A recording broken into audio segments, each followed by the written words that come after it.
Hello, नमस्कार सखींनो. उज्ज्वलाच kitchen कट्ट्यामध्ये आपल्या सर्वांचं मनापासून स्वागत. हे बघा, आज आपण हा पदार्थ बनवणार आहोत. तर हे पहा, आपण मसूर डाळीचे ढोसे असे बनवले आहे. एकदम टेस्टी, खमंग असे एकदम हेल्दी ही रेसिपी आहे. आणि ही थोडी जरी तुम्हाला आवडली असेल तर लाईक, शेअर आणि सबस्क्राईब नक्की करा. सबस्क्राईब केलं म्हणजे नवीन नवीन रेसिपीचे तुम्हाला नोटिफिकेशन पहिल्यांदा तुम्हाला येतील. आणि ही कशी बनवली त्यासाठी पुढे पूर्ण व्हिडिओ पहा. तर हे पहा, आज आपण मसूर डाळीपासून एक नाश्ता रेसिपी बनवणार आहोत. त्यासाठी ही मसूर डाळ मी 15 ते 20 मिनिटं भिजत ठेवली आहे. आता त्यातलं पाणी काढून घेऊया. आणि चवीनुसार हिरवी मिरची घ्यायची आहे, लसूण घ्यायचं आहे. आता एक मिक्सरचं भांडं घेतलेलं आहे. ही डाळ प्रथम आपण धुवून घेऊया. तर हे पहा, त्यातलं डाळीतलं मी पाणी काढून घेतलेलं आहे. तर एका मिक्सरच्या भांड्यामध्ये घालून घ्यायची आहे. ही अशी डाळ मसूर डाळीनं पटकन भिजते आणि एकदम पौष्टिक आपला हेल्दी असा हा नाश्ता तयार होणार आहे. हे का, मी 4 लसणाच्या पाकळ्या घालतीये. चवीनुसार हिरवी मिरची घालतीये. तुम्हाला काय कमी जास्त करायचे असेल तर त्यानुसार तुम्ही घालू शकता. चवीनुसार त्याच्यामध्ये आपण आता मीठ घालून घेऊया.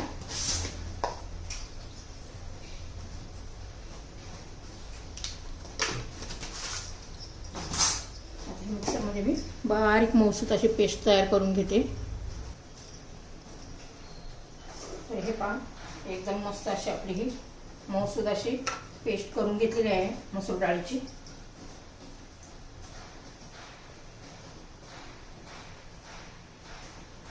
ना याच्यात इनो घालायचा, ना आपल्याला सोडा घालायचा, ना दही घालायचा.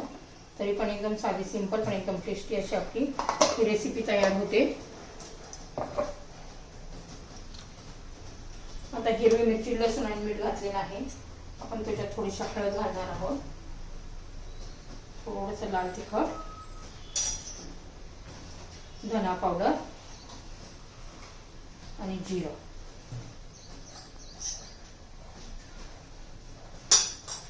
आता छान असं आपण हे मिक्स करून घेऊया. खूप पातळ पण नाही करायचं आणि खूप घट्ट पण नाही करायचं. पहा, ह्या पद्धतीने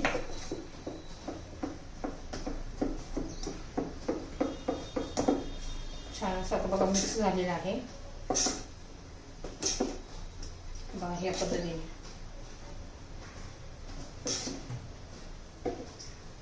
आता याचे आपण ढोसे करणार आहोत. आता तवा गरम करण्यासाठी ठेवूया. तर हे पहा, आपला आता तवा गरम झालेला आहे. त्याला आपण तेल लावून घेऊया.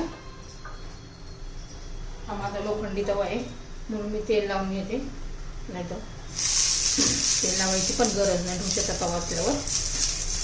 प्रथम आपण तवा एकदम असा हाय फ्लेमवर गरम करून घेणार आहोत.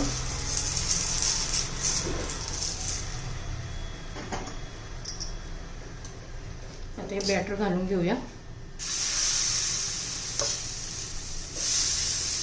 मस्त असं फिरून घेऊया. तुम्हाला जितकं पातळ करायचं त्यानुसार तुम्ही फिरू शकता.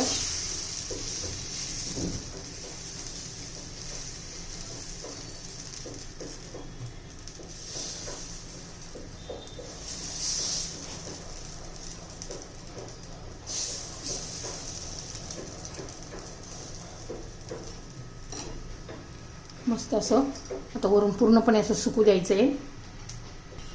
हे पहा, पूर्ण असं सुकून गेलेलं आहे वरचं बॅटर. छान अशी कोथिंबीर घालायची आहे.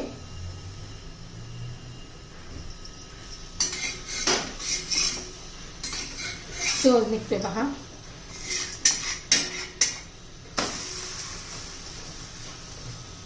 हे पहा, आता आपण उलटून घेतलेलं आहे.